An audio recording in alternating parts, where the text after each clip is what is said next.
जगह पर कि आप बैठो तो आप सुकून से बहुत सॉफ्ट बैठ नहीं सकते, क्योंकि आप यहाँ पे मौजूद हैं हजारों की तादाद में खड़े हुए। तब मुझे लग रहा है वो किसी का शेर है कि नया पाने की चाहत में पुराना छूट जाता है, तुझे अपनाऊं तो मुझसे जमाना रूठ जाता है। मोहब्बत पढ़ने लिखने में बहुत आसान है, लेकिन मोहब्बत को निभाने में पसीना छूट जाता है।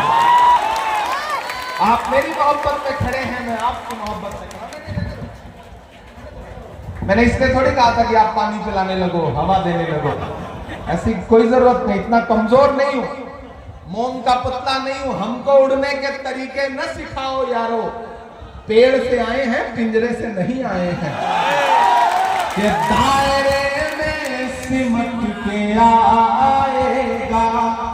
मैं कोई नाम नहीं लूंगा, आप बहुत समझदार हो।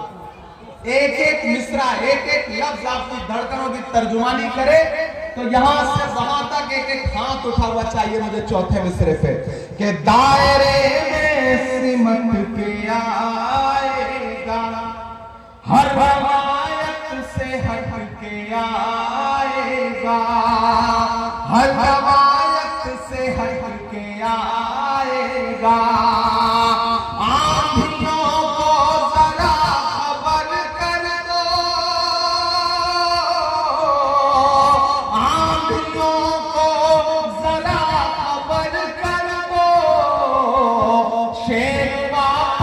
पलट के आएगा, शेर वापस पलट के आएगा, शेर वापस पलट के आएगा। शिवपुर वालों ने सोचा है आपके खिलाफ साजिशें कितनी है, आपके भाई के खिलाफ, आपके मोहब्बत वाले रहनुमा के खिलाफ इतनी साजिशें क्यों है? वो मुझे किसी ने किस्सा सुनाया कि एक जुगनू जंगल में सुकून से रहता था, शाम होती थी चमकता था, अपनी जिंदगी सुकून से जी रहा था। एक सांप उसे बैठ के लगातार देखा करता था। एक दिन सांप को पता नहीं क्या सूझा, उसने सोचा ये जुगनू ये तो रोशनी दे रहा है, आज तो इसे निगल ही जाऊंगा। वो उसके पीछे पड़ गया। जुगनू आगे आगे, सांप पीछे पीछे भागता रहा, भागता रहा। जुगनू को लगा मैं कितना भागूंगा, फिर उसने सोचा मुझे पलट के पूछना चाहिए सांप से कि भाई क्यों, दुश्मनी क्यों? वो पलटा, उसने सांप से कहा भाई तुम मुझे निगलना चाहते हो, निगल लेना, मेरे दो सवाल है उसका जवाब दे दो। तो सांप ने कहा अच्छा बताओ। तो जुगनू ने कहा ये बताओ तुम जिस तरह की चीजें खाते हो क्या मैं उसमें आता हूं? तो सांप ने कहा नहीं। तो जुगनू ने कहा सांप से ये बताओ मैंने तुम्हारा कोई नुकसान किया है? तो सांप ने कहा नहीं।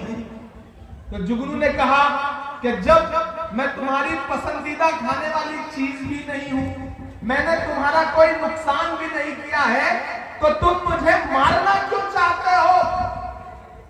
सांप के जवाब पे यहां से वहां तक आपकी तालियां बजे। सांप ने कहा मैं तुम्हें इसलिए मारना चाहता हूं क्योंकि तुम चमकते बहुत ज्यादा हो। दरअसल इस दौर में चमकना ही सबसे बड़ा कसूर है, इस दौर में बोलना ही सबसे बड़ा कसूर है, इस दौर में मजलूमों के साथ खड़ा होना ही सबसे बड़ा कसूर है। लेकिन मैं इसलिए जिंदा हूं कि मैं बोल रहा हूं, मैं इसलिए जिंदा हूं कि मैं बोल रहा हूं। दुनिया किसी गूंगे की कहानी नहीं लिखती, डरने से काम नहीं चलेगा।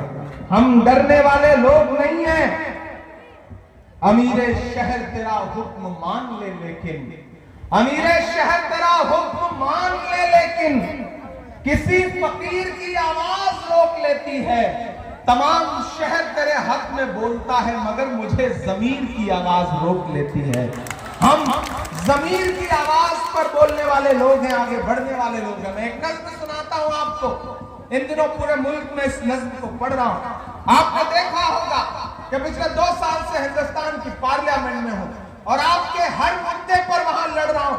जब मुझे पार्लियामेंट में पहली बार स्पीच करने का मौका मिला तो मेरा खुदा गवाह है कि मैंने सबसे पहले पार्लियामेंट में जो अपनी स्पीच की तो वो तालीम के लिए की, इलाहाबाद यूनिवर्सिटी के बच्चों के लिए की, अलीगढ़ मुस्लिम यूनिवर्सिटी के बच्चों के लिए की, जामिया के लिए की, जेएनयू के लिए की, नजीब के लिए की। क्योंकि मेरा मानना है कि मैं तो आपकी गलियों में पला बढ़ा इंसान हूं।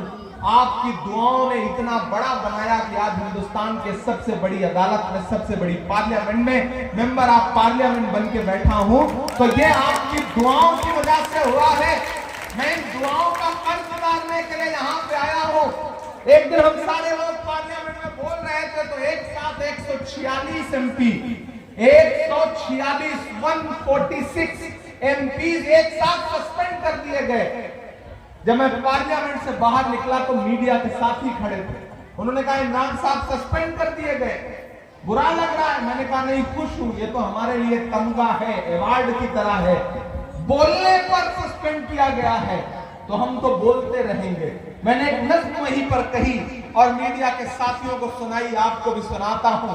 आपकी मोहब्बतें मिलेंगी तो मुझे लगेगा कि मेरी नज्म कामयाब रहे। कि जख्म पर जख्म खा के निकले हैं, हाँ मगर मुस्कुरा के निकले हैं। तैयार है ना शिवपुर वालों? कि जख्म पर जख्म खा के निकले हैं, हाँ मगर मुस्कुरा के निकले हैं। सर झुकाने का हुक्म जब आया, तैयार है ना सारे लोग? कि सर झुकाने का हुक्म जब आया और भी सर उठा के निकले हैं, नारे हक लगा के निकले हैं, जख्म पे जख्म खा के निकले हैं। इधर जो डाइस पे बैठे हैं मैं इनसे भी गुजारिश करूंगा कि अब अगले 30-35 मिनट मुझे लगना चाहिए कि इधर सामने डाइस में भी लोग जो बैठे हैं ये बड़े जिंदा दिल लोग हैं। देखिए मेरा मानना है कि किसी भी प्रोग्राम का दो हिस्सा होता है, एक जो 4 फीट ऊंचे स्टेज पे बैठा है और एक वो जो 4 फीट नीचे या तो खड़ा है या बैठा है। लेकिन मैं इनको बड़ा नहीं मानता हूं, मैं मानता हूं कि जो सामने लोग बैठे हैं ये ज्यादा बड़े हैं, ये ज्यादा अहम है। जानते हो क्यों? क्योंकि जिस तरह तराजू होती है, तराजू में 2 पल्ले होते हैं।